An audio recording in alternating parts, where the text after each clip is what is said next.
fellow Dirtfish Rally friends, and welcome to my first Thoughts from the Kitchen Table of the new year. Well, actually, it's not my first, is it? Because I did one from the bivouac on the Dakar Rally. A little bit more about the Dakar shortly. What do we want to talk about? Well, clearly, it's the start of a new season. It's the start of a really, really exciting WRC season for me. Okay, listen, we can argue all we like about the thinness, if you like, of the entry list in terms of the top level machinery. Only 9 cars, one of those as well, Jordan Serdaridis.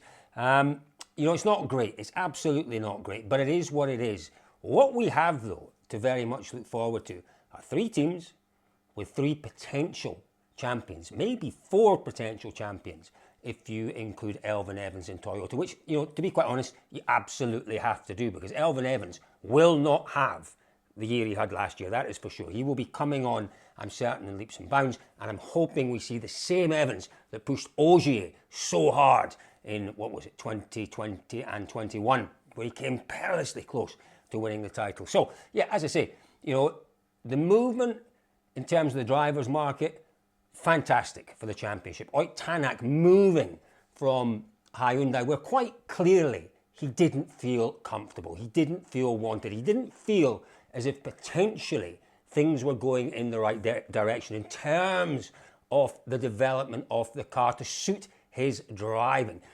When Andrea Adamo was in charge of that team, he understood that you had 2 enormous characters there, that they were going to be difficult to manage. They would require a certain style of management. And he just about did that. He just about, I think, got the best out of those 2 drivers. Not quite, because Tanak still struggled even when Adamo was there.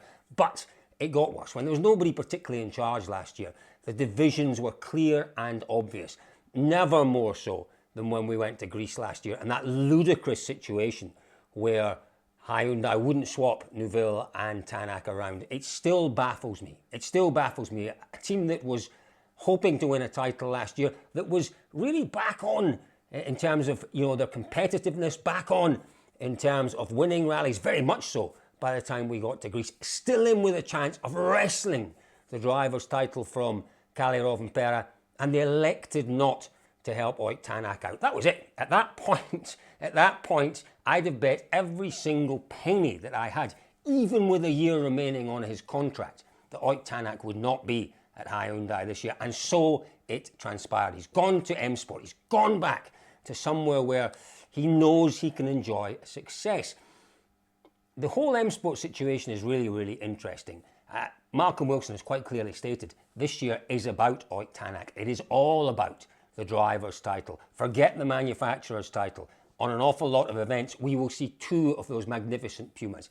Everything, all the resource they've got, will go in to giving Ott Tanak the best chance possible of winning the driver's title. It is very, very possible that he could be our champion come the end of the year. But as I said earlier, there are certainly 2 other drivers. Our reigning champion, Rovanperä, our wannabe champion, our many, many times the bridesmaid, Thierry Neuville, and then our twice the bridesmaid, Elfyn Evans.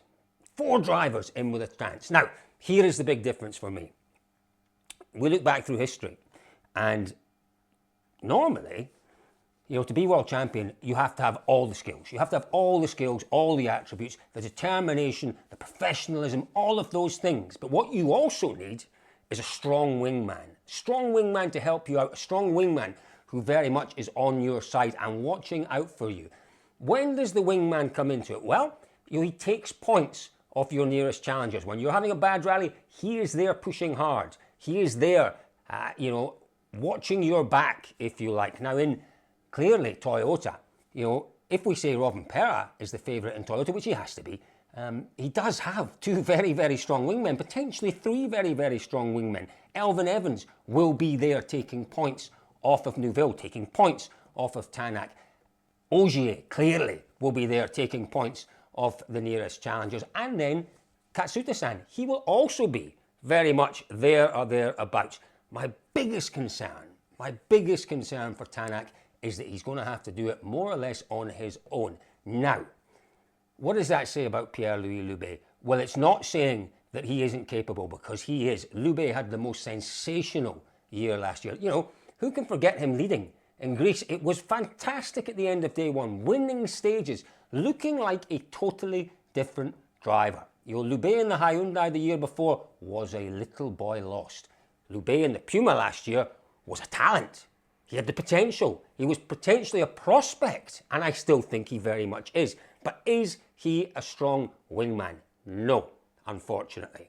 So, the odds are stacked very much against, I think, Ott Tanak this year. But what goes in his favour? Well, it's a fired up Ott Tanak. It's an Ott Tanak that perhaps feels a little bit hard done by. It's an Ott Tanak that wants to prove an awful lot of people wrong.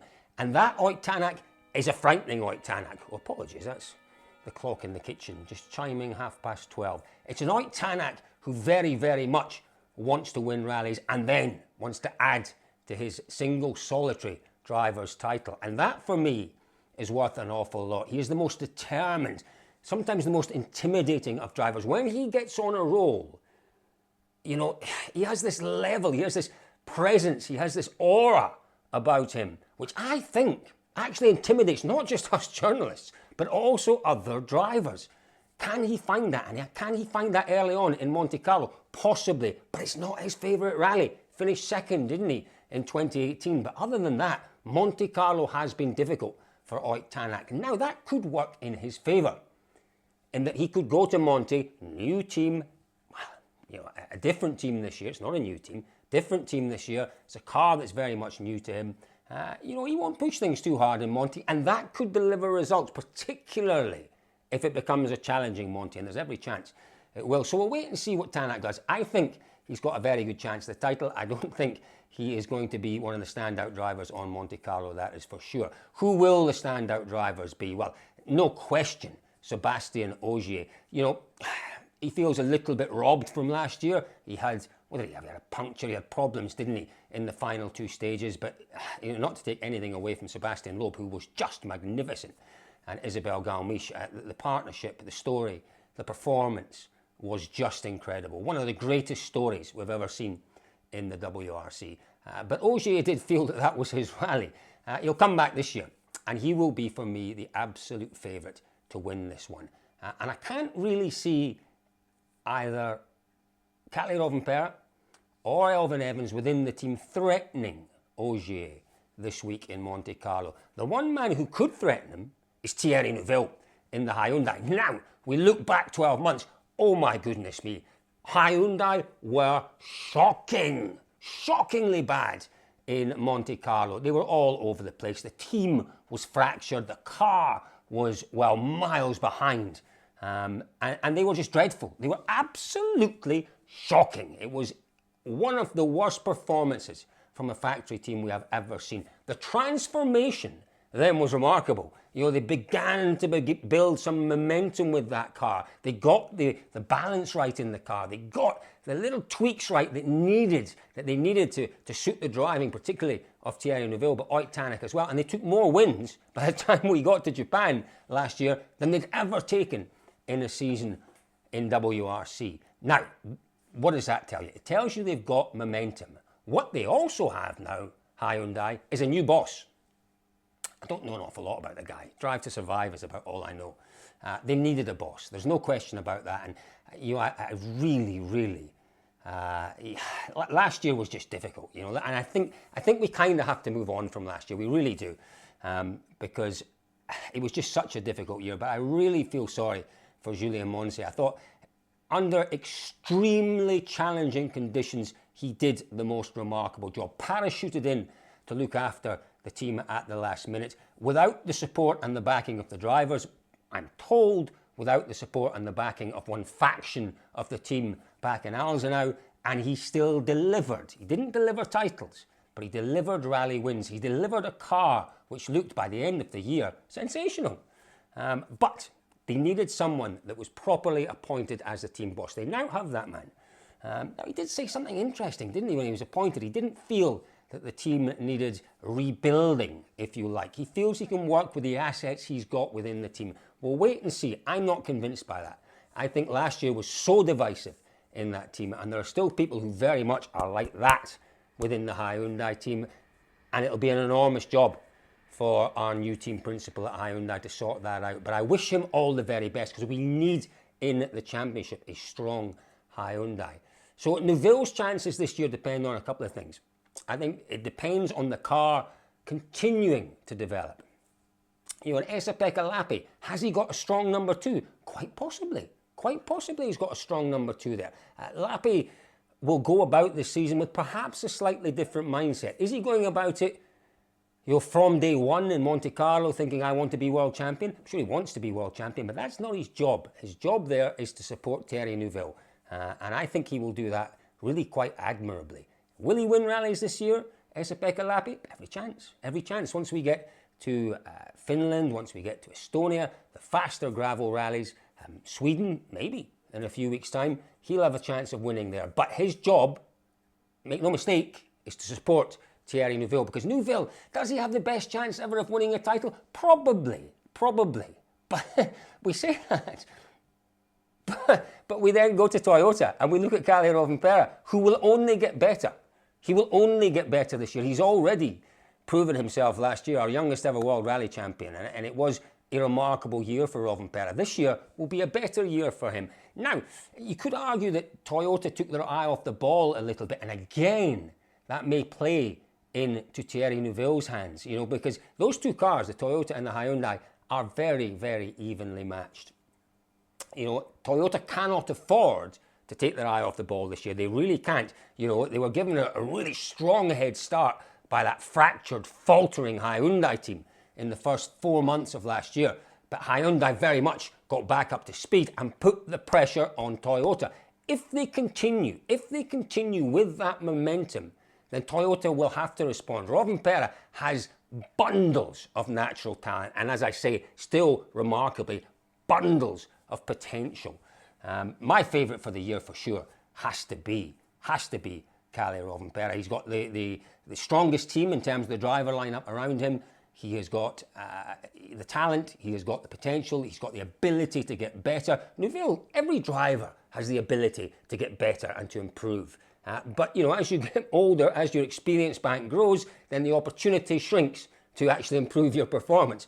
You know, when we look at Rovanperä, his experience bank has still got massive gaps in it. So he will get better and better at an exponentially, is that the word? Something like that, at higher rates than, say, Neuville will. That will work for sure in his favour. So, you know, Monte Carlo is going to be really interesting. My money is on Toyota. My money is very much on Sebastian Ogier. But in terms of the battles this year, I think we're potentially set for an absolutely epic season. We really are, and particularly if that M Sport car does develop, and they will need to develop that car as the year goes on, and that is entirely what Malcolm Wilson has realised, and he has taken measures to make sure that the budget is there to allow them to continue to develop that car, to give Tanak the best chance of the driver's title. But Neuville will be rubbing his hands, thinking this could be my year, as will Kalle Rovanperä, potentially as will Elfyn Evans. It really is going to be very, very interesting indeed. I can't wait for Monty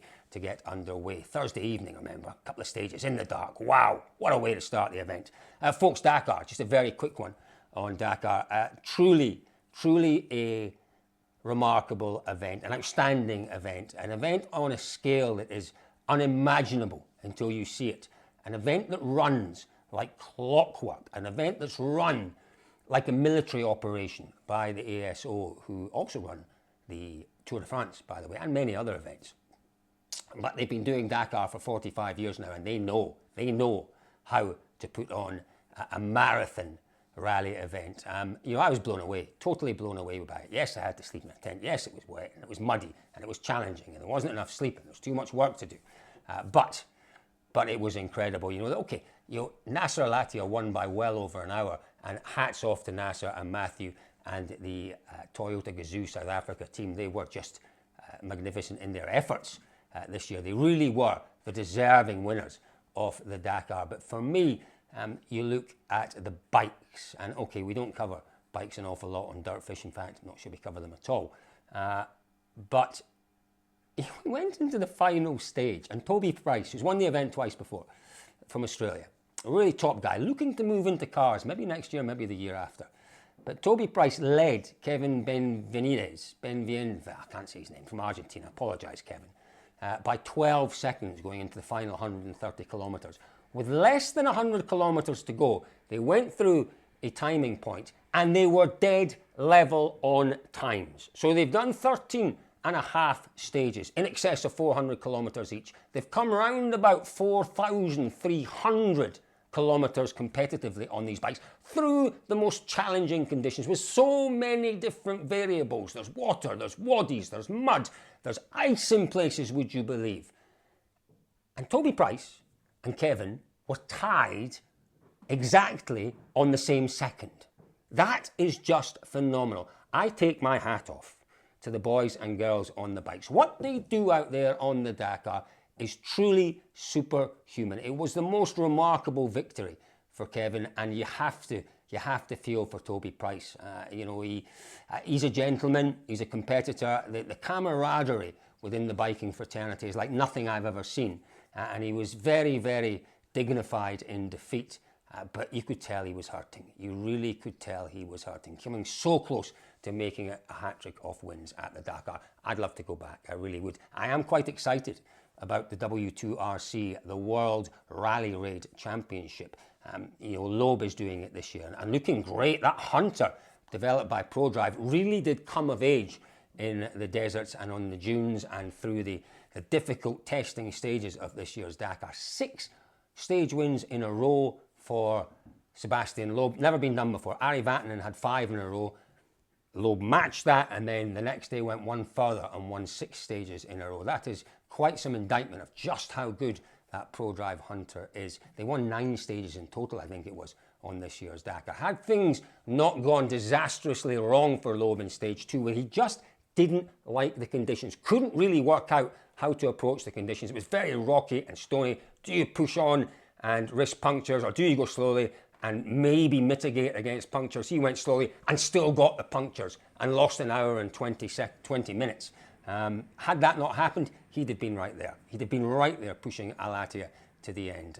But it was great. I loved it, and fingers crossed I'll be going back next year. So anyway, before that, I head off tomorrow morning to the Monte Carlo Rally to join David Evans out in Monte Carlo. I'm looking forward to that. It's going to be epic, folks. Stay tuned on dirtfish.com for all the updates. There'll be morning and evening updates. There'll be lunchtime updates, and anything that happens in the rally, for sure, we will be there to cover it. So, folks, do enjoy our Dirtfish coverage of the Monte Carlo. By the way, if you've enjoyed the coverage of my kitchen table, and I promise you, it is a more regular event this year. Don't forget, with Facebook these days, you have to like the video. I know it's a bit of a pain, but please like the video. If you've at all got a few seconds, maybe make a positive comment. Okay, if you don't like it, make a negative comment. I don't mind. I really don't mind. As long as it's not rude, make a negative comment if you don't like it. But I'd rather you put a positive comment in.